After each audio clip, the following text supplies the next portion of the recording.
Any big corporation, you can't get around the fact that profit is their number one goal.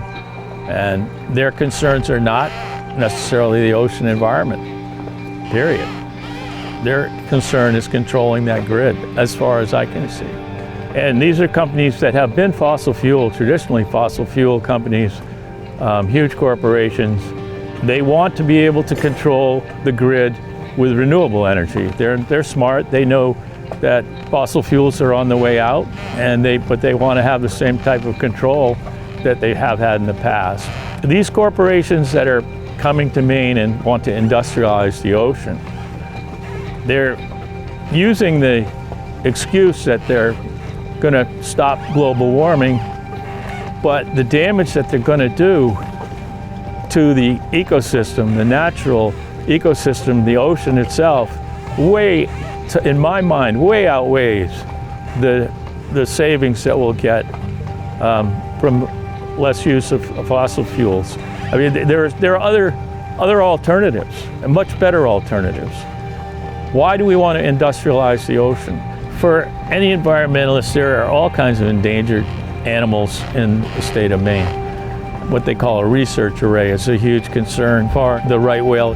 That is definitely going to be impacted by these things. But we also have a short-nosed sturgeon, wild salmon.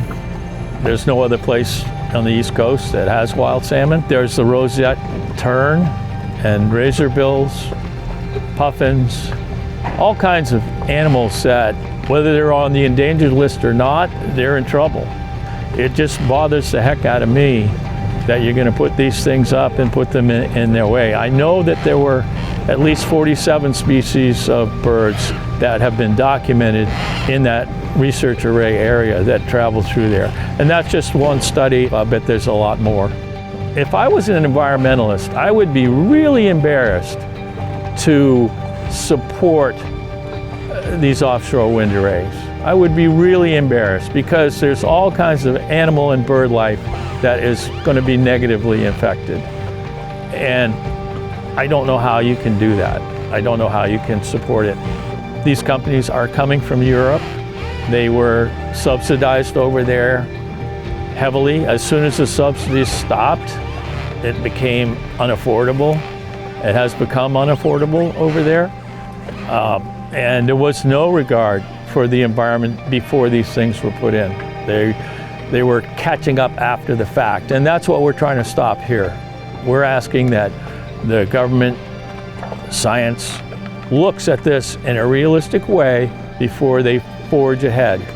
And, let's see what really is going to be done by these arrays. The outline is very clear if you look at it. You just need to look at it. And I think that the people in the state that have been supporting this offshore wind have not really taken the time to do that. They're jumping on the bandwagon of we need to get away from fossil fuels. We do, but this is not the way to do it. None of the building of any of this stuff is going to be green, right? So what's green about it? There's not much to me. The transmission lines themselves emit heat, and a considerable amount of heat. There's a vibration from them. It can hurt navigation for whales, all kinds of sea animals. And what they're talking about is digging a 6 by 6 foot trench and burying the line as much as they can. That in itself, you're disrupting all kinds of life in the ocean that live under the bottom. There's all kinds of animals that live there. Our coastal communities totally depend on a clean environment, a clean ocean environment.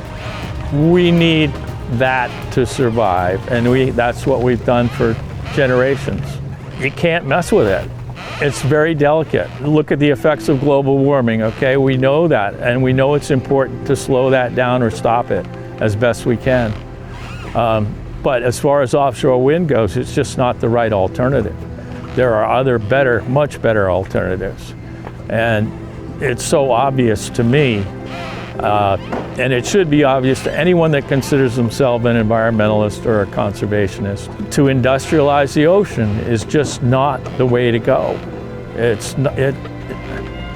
Let it do its thing, and that's what our fishery does. Our fishery, what we do is like an aquaculture project, but we let the wild decide for us.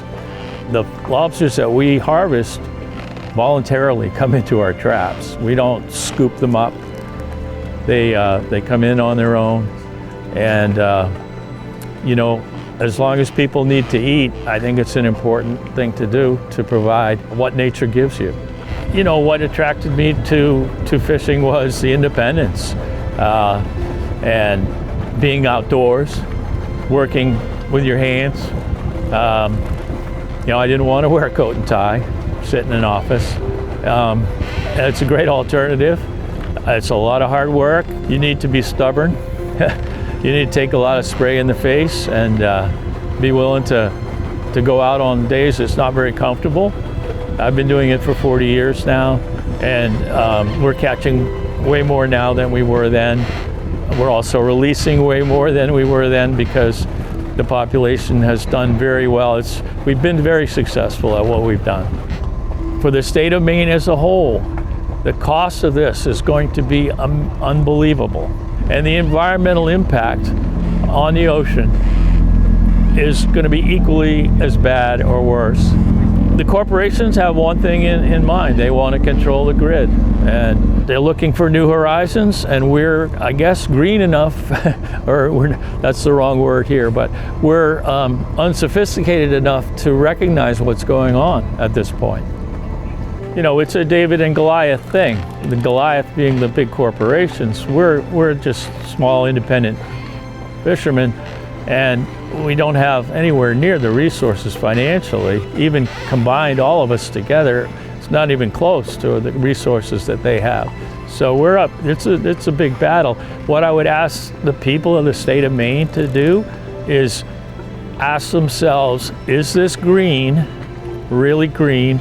What is it going to do to the environment, the ocean environment in particular, but also on land? And, you know, the ocean is extremely important to this planet. The waters of this planet right now are not industrialized. Is that what we want to do?